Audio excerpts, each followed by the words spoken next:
ಹಳ್ಳಿ ಹಕ್ಕಿ ಅಂದರೆ ತಪ್ಪಾಗೋದಿಲ್ಲ. ಆ ಥರದ ಒಬ್ಬ ವ್ಯಕ್ತಿಯ ಮನೆಗೆ ಬಂದಿದ್ದೀನಿ. ಅದು ಬೊಂಬಾಟ್ ಬಸಣ್ಣನವರ ಮನೆ, ಗದಗ ಜಿಲ್ಲೆ ನಿಲಗುಂದಿ ಗ್ರಾಮದಲ್ಲಿದ್ದೀನಿ ನಾನು. ಅದೇ ಮನೆಯಲ್ಲಿದ್ದೀನಿ. ಅವರ ಮನೆ ಎದುರು ತುಂಬ ಚಿಕ್ಕ ಮನೆ, ಪುಟ್ಟ ಮನೆ, ಆದರೂ ಕೂಡ ಅವರು ತುಂಬ ಬಡವರು ಅಂತ ನೀವು ಯಾರೂ ಕೂಡ ಊಹಿಸ್ಲಿಕ್ಕಿಲ್ಲ.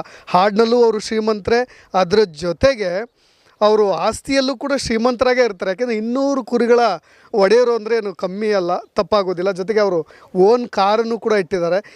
ಈ ಉತ್ತರ ಕರ್ನಾಟಕದ ಭಾಗದಲ್ಲಿ, ಗದಗ ಆಗಿರ್ಬೋದು ಅಥವಾ ಈ ಉತ್ತರ ಕರ್ನಾಟಕದ ಭಾಗದಲ್ಲಿ ಮನೆಗಳು ತುಂಬ ಪುಟ್ಟದಾಗಿ ಚಿಕ್ಕದಾಗಿರ್ತವೆ, ಆದರೂ ಕೂಡ ಆಸ್ತಿವಂತರಾಗಿರ್ತಾರೆ.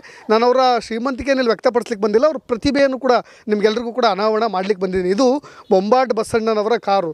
ನಾವಿಲ್ಲಿಂದ ನೇರವಾಗಿ ಇದೇ ಬೊಂಬಾಟ್ ಬಸಣ್ಣನವರು ಕುರಿ ಕಾಯ್ತಿರೋ ಜಾಗಕ್ಕೆ ಹೋಗೋಣ.